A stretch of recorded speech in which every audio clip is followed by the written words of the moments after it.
Hey guys, this week we're going to be looking at an older kit in Monogram's 1/72nd scale F-4J Phantom kit.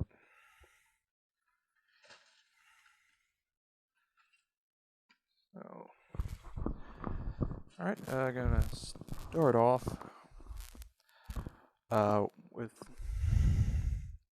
first sprue. We have our two fuel tanks as well as our cockpit tub. Now, this is where, unfortunately, I don't think my camera's really going to pick up the detail, but out of the gate, detailing in the cockpit area is not half bad.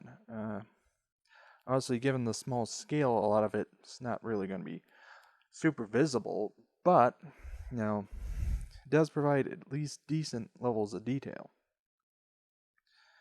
Let me see how well this will hopefully focus, and maybe you might be able to get at least an idea of some of the detail. So hopefully that comes out. Continuing on, we've got our nose gear strut, as well as part of the nose gear bay detailing.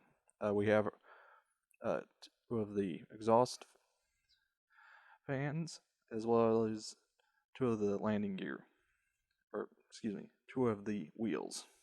Now, they molded it in the split style where the inner hub is attached to the main gear, which we'll get to, which I kind of prefer a little, as it does allow you to more easily paint the wheels, simply because you have a set point with which to attach a skewer so you can paint it.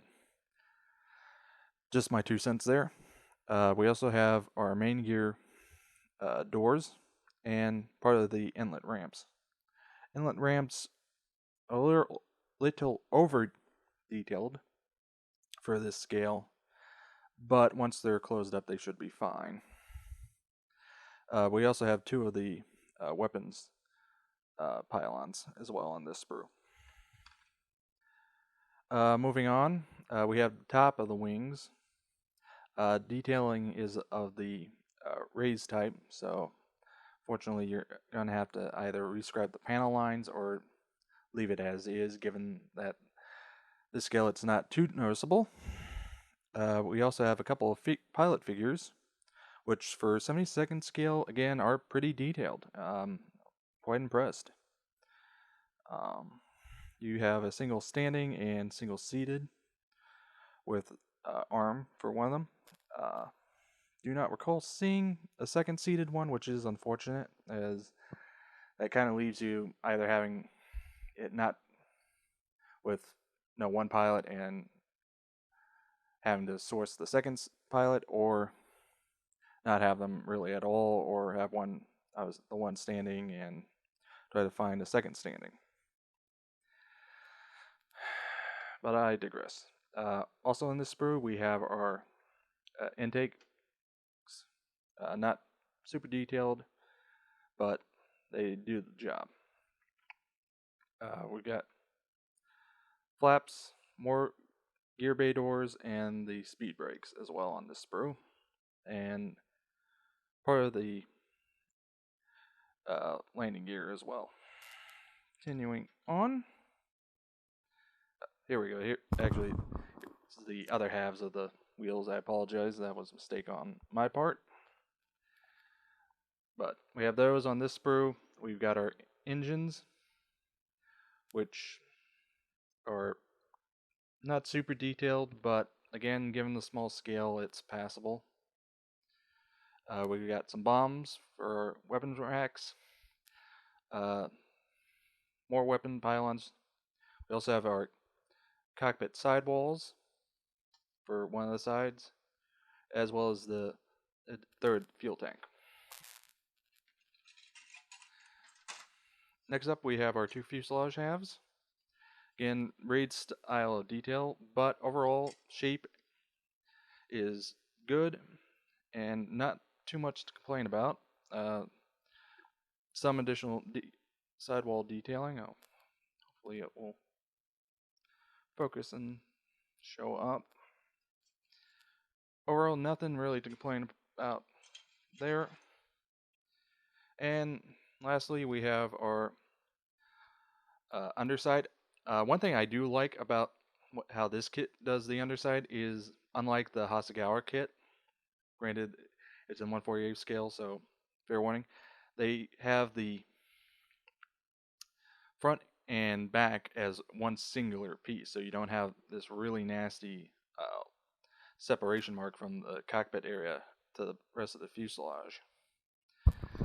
One other thing I notice is that the chin sparrow recesses are slightly angled. I don't recall that being the case on the Phantom. Could be wrong, but I'm almost certain that they should be more or less straight. So that is a little bit of an error there. Also included in this, also included on this sprue are air-to-air armaments, 4 sparrows, 4 sidewinders, nose gear, wheels, and rest of the ejector seats, and a couple other odd and end parts. Finally, we have our clear parts. They include both a single closed canopy as well as the separate canopy, for which you can choose to use, which is nice. Next up, we have our decal sheet. 2 markings. To look at the sheet, I think it should still be usable. Granted, I don't know how old my copy is. But overall, color's still holding up and is nice and sharp. Okay, let's go ahead and crack open the instruction sheet.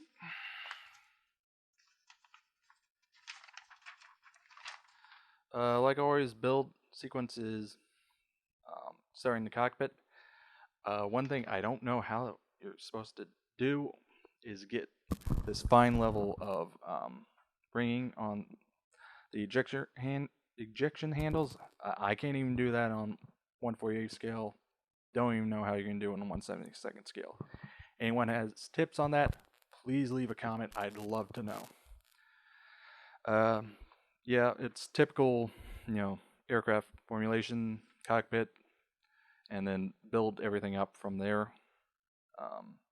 No real sort of gotchas. There's not a whole lot I can say here. So yeah, there's fortunately, no surprises, just your classic straight build.